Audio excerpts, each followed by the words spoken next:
1 साल यानी कि 3 दिन भी वो पूरे हो चुके हैं जब से ऑपरेशन सिंदूर शुरू हुआ था और उसके 3 दिन गुजर चुके हैं।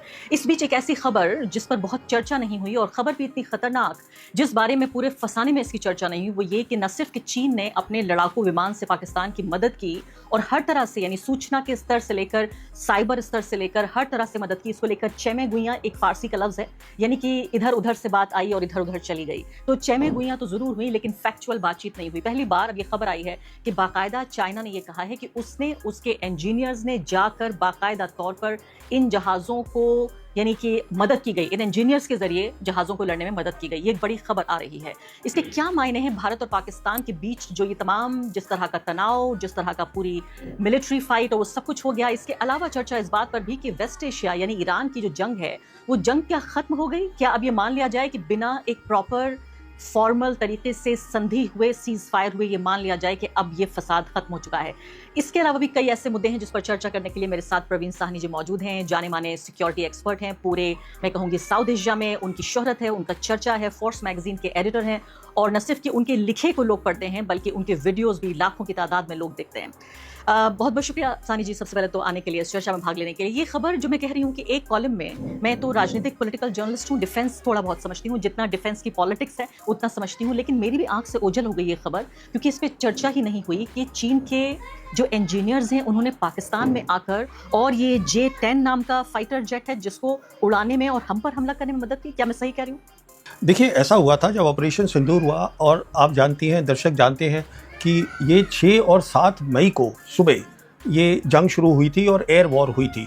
और उसमें हम ये भी जानते हैं कि पाकिस्तान ने अपने J-10 हवाई जहाज़ उनको इस्तेमाल किया था। अब J-10 जो है वो चाइना का हवाई जहाज़ है, चेंगडू है जो उनकी एविएशन कंपनी बनाती है। अब ये खबर आई है कि चेंगडू के जो इंजीनियर्स थे, जो रिसर्च करते थे इसके ऊपर J-10 पे, कहने का मतलब है जिनको हर चीज़ J-10 के बारे में पता है, वो लोग फिजिकली वहाँ पर मौजूद थे 6 और 7 की रात को जब ये जंग हो रही थी। तो वो वहाँ क्या कर रहे थे, ये एक बहुत बड़ी बात है। बहुत बड़ी बात इसलिए है कि अभी तक हम ये समझ रहे थे कि जो चाइनीज़ है वो हथियार दे रहे हैं, J-10 दे दिया, PL-15 मिसाइल दे दी और उन्होंने ट्रेनिंग एक साथ कर ली, वो सब हम बात समझ रहे थे। पर अब ये खबर आ गई है कि वो वहाँ पे मौजूद थे। तो उसमें 2 बातें हैं, बहुत ख़ास हैं। पहली बात ये है कि जो फाइटर होता है, जो उनके जो एयरफोर्स के, पाकिस्तान एयरफोर्स के जो पायलट्स हैं, वो बहुत उनमें तजुर्बा है, ट्रेनिंग करी है, अच्छे हैं।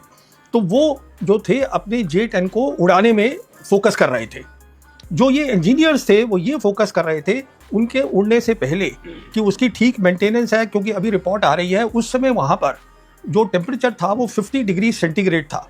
जब इतना ज़्यादा टेम्परेचर होता है तो जो रडार होता है J-10 का, उसमें खराबी हो सकती है। उसका जो इलेक्ट्रॉनिक वॉरफेयर सिस्टम होता है जिससे जैमिंग करी जाती है, उसमें खराबी हो सकती है। तो वो सब इंजीनियर पहले वहाँ चेक कर रहे थे और उसके बाद जब उन्होंने उड़ान भरी है उनके पायलट्स ने, तो तब जैसे कुछ मालूम होगा आपके दर्शकों को भी, उन्होंने अपने रडार बंद कर दिए थे। J-10 के रडार बंद थे, वो इसलिए बंद रखे थे, अगर वो ऑन करते तो जो इंडियन के जो पायलट्स थे और फाइटर्स थे उनको पता चल जाता कि हाँ, ये दुश्मन का हवाई जहाज यहाँ आ गया है, हम कैच कर लेते सिग्नल। जी हाँ। तो वो उन्होंने बंद कर दिए और उन्होंने क्या किया, उसके ऊपर और पीछे एक और एयरक्राफ्ट रखा जिसको हम बोलते हैं AEWC, मतलब एयरबॉर्न अर्ली वार्निंग। उसका सिर्फ काम होता है कि आप रेंज से, लंबी रेंज से आप टारगेट्स को ले लीजिएगा। तो उन्होंने टारगेट लिए, वो पीछे थे और वो टारगेट डेटा जो था वो भेजा इस जहाज को J-10 जिसने की मिसाइल छोड़नी थी, जहाँ पायलट बैठा था, जिसने अपना रडार बंद कर रखा है, उसको डेटा भेजा। अब यहाँ पर एक बहुत बड़ी टेक्निकल बात आ जाती है। वो टेक्निकल बात क्या होती है कि जो उन्होंने भेजा, जो नेटवर्क था, वो नेटवर्क जो है वो दुरुस्त होना चाहिए। नेटवर्क की जो देखभाल है पूरी, और ये कि वो डेटा वहाँ से ठीक यहाँ पहुँचे और यहाँ से ठीक जो है जो उनका कंप्यूटर, देखिए पायलट जो होता है, जो बैठा होता है, उसके सामने उसके मिशन कंप्यूटर होते हैं जिससे वो देख रहा होता है क्या हो रहा है। तो डेटा वहाँ से आया। उसके बाद J-10 में एक चीज़ होती है जो इलेक्ट्रॉनिक होती है, जिसको हम बोलते हैं SDR, जिसका बेसिकली उसका मतलब ये होता है कि वो सॉफ्टवेयर डिफाइंड रेडियो होते हैं। वो अपनी फ्रीक्वेंसी जल्दी जल्दी चेंज कर लेते हैं। उसको कैसे बनाना है, ये ब्रेन होता है पूरी चीज़ का, उसको कैसे ऑर्गेनाइज करना है, ये इंजीनियर ने पहले करके लगाया हुआ था उसमें। तो जब वहाँ से डेटा आया तो डेटा ठीक है, SDR ने कंफर्म किया, जो सॉफ्टवेयर डिफाइंड रेडियो है, और फिर उन्होंने वो डेटा जो था जो पायलट को भेजा उसके मिशन कंप्यूटर के ऊपर, क्योंकि पायलट को पता नहीं है, उसे दिखा नहीं है।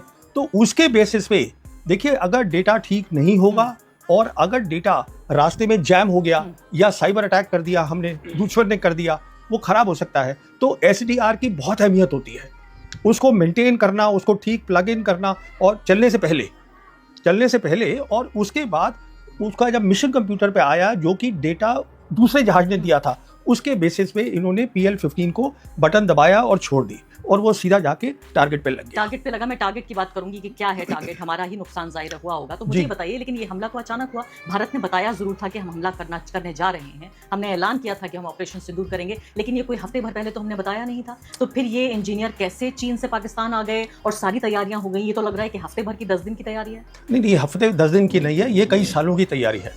ये 5 अगस्त 2019 में जब हमने जम्मू कश्मीर से 370 हटाया था, उसी समय से, शायद मैंने आपके शो पे पहले भी कहा है कि चाइनीज़ लीडर खुलेआम बोलते थे कि हम पाकिस्तान की टेरिटोरियल इंटीग्रिटी, सॉवरेनिटी को हम सपोर्ट करेंगे। तब से बोल रहे थे, और इनकी एक्सरसाइजेज दोनों एयरफोर्स की वो एडवांस हो गई बहुत। तो ये तब से काम चल रहा है, ये अचानक नहीं हुआ है।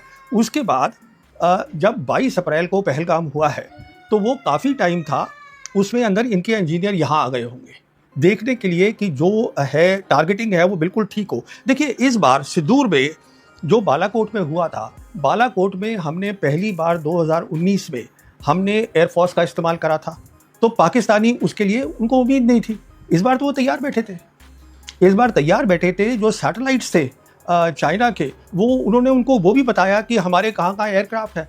वो तो सिर्फ इसलिए बैठे थे कि हम एक बार अपनी मिसाइल छोड़ें और वो मिसाइल पाकिस्तान की एयर स्पेस को अंदर चली जाए तो वो हमला करेंगे। और उस हमले में कहने का मतलब ये है, अगली बार जब ये जंग होगी, जब दिक्कत होगी, तो हमें ये मान के चलना है कि ये पाकिस्तानी पायलट अकेले नहीं है, उनके साथ चाइना के इंजीनियर्स। एग्जैक्टली मैं इसी बात पे आने जा रही थी कि अब तक जिस बात को राज की तरह रखा जा रहा था कि भाई प्रवीण साहनी ये कह रहे हैं कि चीन पाकिस्तान के साथ है और इसलिए ऐसा हो गया, फला जो सिक्योरिटी एक्सपर्ट है वो कह रहे हैं, मैंने कभी आधिकारिक स्तर पर इस बात को नहीं सुना। यहाँ तक कि जो हमारा प्लायंट मीडिया है, जो दरबारी मीडिया है, उसने कभी ये नहीं कहा कि पाकिस्तान को भारत ने, हमेशा ये कहते रहे कि पाकिस्तान को भारत ने हराया है, कभी भी चीन का जिक्र इसमें नहीं हुआ। अब ये पहली बात तो मुझे इसकी पॉलिटिक्स समझाइए कि अगर चीन इसको कन्फेस कर रहा है कि हाँ हमने अपने इंजीनियर भेजे, इसके मायने क्या हैं? क्या वो भारत को और उसके जख्मों को रगड़ रहा है? क्या भारत को वो चुनौती दे रहा है कि देखिए मैं इस बात को कन्फेस करता हूं कि आपके सिंदूर ऑपरेशन में जो आपने हमला किया था पाकिस्तान के ऊपर, मैंने पाकिस्तान का साथ दिया? देखिए, चीन ऐसा कुछ नहीं कर रहा है। चीन तो ये सोचता भी नहीं है कि मिलिट्री टर्म्स में इंडिया उसके बराबर का है। चीन जो है अपनी बराबरी मिलिट्री में सिर्फ अमेरिका के साथ करता है। चीन सिर्फ ये संदेशा दे रहा है कि आप ये समझिएगा, जब भी कोई चाइना से ऑफिशियल चैनल से खबर आती है, इसका मतलब ये है कि वो पूरी सरकार की परमिशन से आई है। तो ये जो उन्होंने इंजीनियर का नाम भी दिया है, किसने बयान दिया है, वो सब है, उनकी न्यूज़पेपर है, एक आता है साउथ चाइना मॉर्निंग पोस्ट, उसमें ये पूरी स्टोरी है। तो मेन स्ट्रीम बिल्कुल हाँ, है, ये भी नहीं है कि कोई, तो और ये कोई अमेरिका भी नहीं है कि खबर लीक होके आ गई, मतलब लीक भी नहीं हो सकता है। चीन बेसिकली हमें ये बताने की कोशिश कर रहा है कि लड़ाई जो है नहीं करो पाकिस्तान के साथ, लड़ाई की साउथ एशिया में ज़रूरत नहीं है, मैं पाकिस्तान के साथ खड़ा हूँ, ये हमें कह रहा है। कोई हमें चुनौती नहीं दे रहा है। लेकिन हमने तो ये कह दिया कि अगर एक बार और कोई टेरर एक्ट हुआ so it will be an act of war, यानी कि अगर पाकिस्तान की तरफ से कोई और आतंकवादी गतिविधि होती है तो हमें युद्ध करना होगा। तो हमें इसलिए अब सोचना है, हमने जो कह दिया है, जो प्रधानमंत्री ने खुद कहा कि एक न्यू नॉर्मल बन गया है, जिसमें कि act of terror will be act of war, और हम डिस्टिंक्शन नहीं करेंगे, हम फ़र्क नहीं करेंगे टेररिस्ट के अंदर और स्पॉन्सर्स के अंदर। इसका मतलब हम फुल स्केल लड़ाई लड़ेंगे। फिर हमें एक नमूना मिल गया है ऑपरेशन सिंदूर के अंदर कि लड़ाई कैसी होगी, वो भी हमें समझ में आ गया है। वो एक अलग टाइप की लड़ाई होगी, जैसे आज तक कभी हिंदुस्तान पाकिस्तान ने वो लड़ाई लड़ी ही नहीं है। कैसी होगी? हाँ, देखिए, अब तक क्या होता था, हिंदुस्तान पाकिस्तान की जो लड़ाई होती थी, वहाँ पर एक लाइन होती थी जो हम बोलते थे कॉन्टैक्ट लाइन। इस तरफ हमारी फौज है, उस तरफ उनकी फौज है, लड़ाई यहाँ से शुरू होती थी, जैसे हमारी लाइन ऑफ कंट्रोल है, वो लड़ाई वहाँ से शुरू हुई, और फिर हमारा प्लान है, हम इधर गए, उनका प्लान है, वो इधर गए, एयरफोर्स उनको सपोर्ट कर रहा है। अब तो वो लड़ाई नहीं है, क्योंकि हमने क्या देखा इस बार कि आप जो है मिसाइल्स और ड्रोन्स आप कहीं भी फेंक सकते हैं, डेप्थ में फेंक सकते हैं, जो हमने भी फेंकी, उन्होंने भी फेंकी। इसका मतलब है ये वो कॉन्टैक्ट लाइन, रियर, साइड, ये वो बैटलफील्ड का, पूरी बैटलफील्ड एक हो गई है। ये तो पूरी बात बदल गई ना। अब इसका मतलब ये है कि अब जो लड़ाई है जो है वो एक बहुत खतरनाक लड़ाई होगी। उसका कन्वेंशन, जिसे हम कहते हैं थ्रेशोल्ड, वो बहुत कम हो गया है। सिर्फ यही बात नहीं है, पाकिस्तान जो है, जो उनकी आप देखिए ज्योग्राफी एकदम सीधी सी है, और वहाँ पे उनकी बहुत सारी न्यूक्लियर फैसिलिटीज़ है, इंफ्रास्ट्रक्चर है।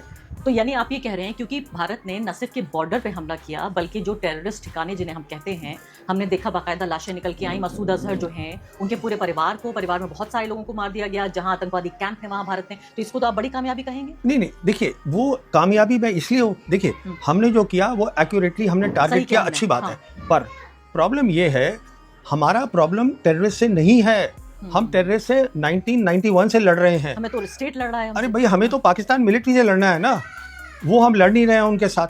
पाकिस्तान मिलिट्री से हमें ताकत बनानी है कि हम उनके सामने खड़े हो सके। अगर उनको पता चल जाएगा आपके पास ताकत है लड़ाई लड़ने की उनके सामने, तो वो ये कम कर देंगे काम जो कर रहे हैं। पाकिस्तान तो छिप के लड़ रहा है। पाकिस्तान कहाँ लड़ रहा है भारत से? अगर वो चीन की सपोर्ट से लड़ रहा है या अमेरिका की सपोर्ट से लड़ रहा है? नहीं, ये देखिए, पाकिस्तान पहले भी हमसे जंग कर चुका है। मैं हार भी चुका है। नहीं, पाकिस्तान नहीं हारा है। देखिए, ये मैंने कई बार पहले भी बोला है कि जो मिलिट्री लाइन बनी थी, पहली जंग हुई थी कश्मीर की और उसके बाद मिलिट्री लाइन बनी 1 जनवरी 1949 को, वेस्टर्न सेक्टर में आज भी कायम है। उसको हम लाइन ऑफ कंट्रोल बोलते हैं। यानी नई लाइन बन गई? नहीं, वही लाइन है, थोड़ी उसको इधर उधर करा हमने। अगर हमको ताकत होती उनको पूरा हराने की, तो वो लाइन ही ग्राउंड पे नहीं होती। वो कहाँ कर पाए हम? जहाँ तक सवाल है बांग्लादेश बनाने का, हमने बनाया, पर आप खुद सोचिएगा, ईस्ट पाकिस्तान जो 1000 kilometre as the crow flies across India है, वो सपोर्ट कर ही नहीं सकते थे वेस्ट से ईस्ट को, तो वो तो वैसे ही जाना था। आप ये देखिए ना इस बात को, लड़ाई जो हुई वो तो वेस्ट में हुई और वेस्ट में हमने थमा के रखा उसको, क्योंकि जो उस समय आर्मी चीफ थे उन्होंने सीधा ये आदेश दिया था, जो हमारे वेस्टर्न कमांडर थे उस समय, जनरल कैंडेट से, कि आप इसको रोक के रखिए, हमें यहाँ पे काम करना है, और हमने बांग्लादेश बना दिया। मेरा कहने का मतलब ये है, देखिए अभी तक जो भी हमने फुल स्केल वॉर लड़ी है पाकिस्तान के साथ, तो वो लाइन कायम है। अब चाइना उनके साथ खुल के लड़ रहा है, साथ में खड़ा है।